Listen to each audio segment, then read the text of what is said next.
Hey guys, what's going on? Welcome back to Crypto Hell. Apa kabar semuanya? Semoga kalian baik-baik aja. Hari ini hari Senin guys, tanggal 15 jam berapa nih berarti? 10.41. Gue tadi bangun jam berapa ya? Jam 9. Gue habis nonton Shang-Chi semalam, gila. Aduh, ternyata keren juga ya. Berhubung ya guys, berhubung gue kan belum vaksin nih. Terus gak bisa gue kan ke X1. Jadi ya you know lah. So kita akan kembali lagi update berikan BitQC pagi ini. Jadi sebelum kita masuk ke teknik analisa, kita akan melihat terlebih dahulu berdasarkan on-chain-nya ya guys. Nah, seperti bahasan minggu lalu bahwa penggunaan leverage ratio ini kan pada derivative market perlu cooling down, dan tampak rasio minggu lalu itu hari Minggu berarti ya ini berada pada angka atau posisi 0,19. Jadi harapannya memang pada level saat ini penggunaan leverage ratio itu dia menurun di saat harga menaik, agar kita tahu bahwa traders yang berada pada derivative market atau future market itu sudah tidak menggunakan leverage yang terlalu tinggi. Nah, sentimen pada future market ini menunjukkan menurunnya funding rate ya guys, yang mengindikasikan future market ini sedang reset. Nah, Binance funding rate sendiri saat ini berada pada angka atau posisi 0,016%. Berdesimalnya panjang ya guys ya, 0,016087%.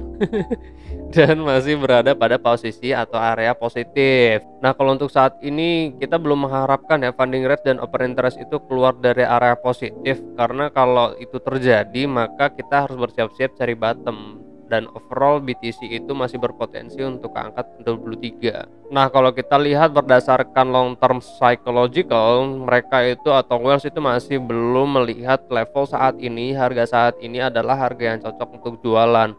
Perbandingannya adalah pada saat bulan April all time high, yang dimana LTH SOPR progressing di antara 7 sampai 12. Sementara pada level saat ini matrix itu bergerak di antara 1,3 sampai dengan 5.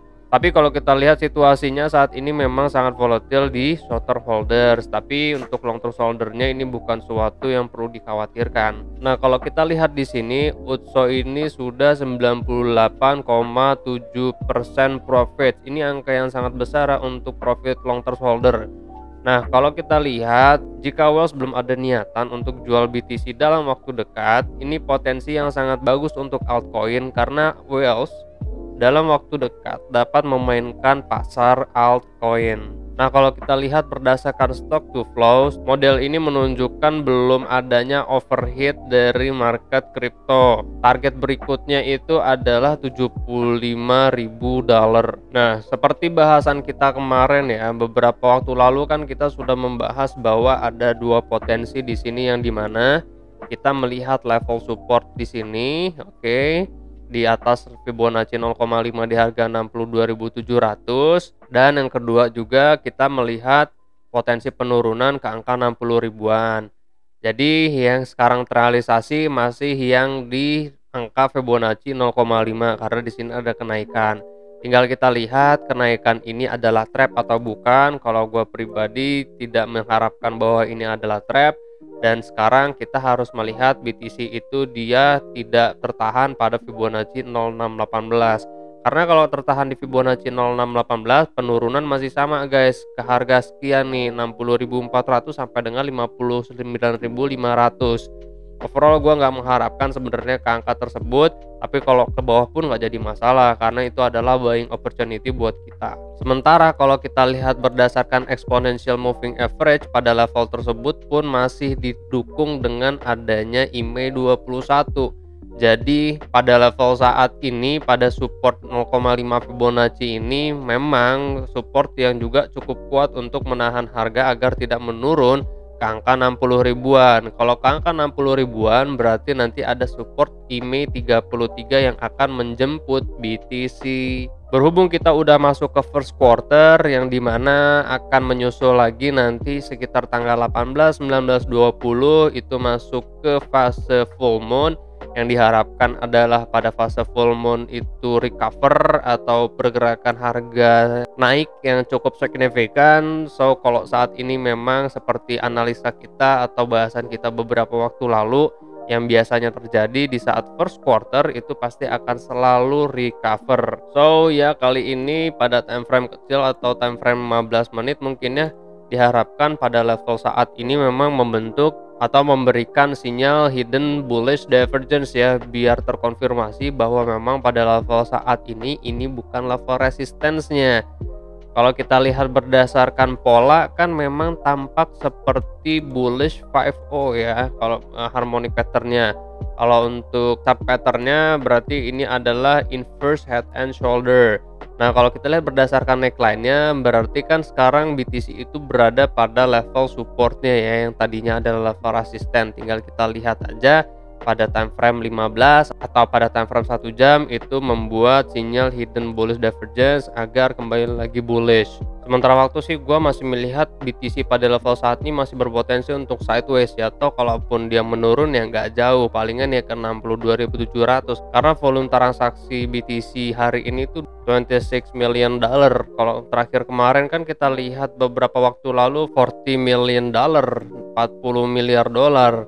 Jadi ada pengurangan sekitar 20 miliar dolaran, itu angka yang sangat besar guys. Cuma kalau kita lihat berdasarkan inverse head and shoulder, maka kita akan lihat dulu potensi kenaikannya berapa berdasarkan target price. Kalau target price pertama basically sebenarnya udah kena ya, atau sebenarnya udah deket lah. Karena target price itu Fibonacci 0618. Dari kemarin kan bahasan kita adalah 66 ribuan di sini ya, Fibonacci 0618. Lalu untuk target price kedua, kita harap memang BTC pada level saat ini membentuk inverse head and shoulder, lalu dia bisa ke harga 68.300. Dengan penurunan volume yang cukup signifikan ini, kita harus juga melihat potensi ini ya guys, 61.300. Kalau untuk Bitcoin dominance sendiri, gua masih berharap bahwa BTCD ini menurun ke angka 40,90-an ya guys ya.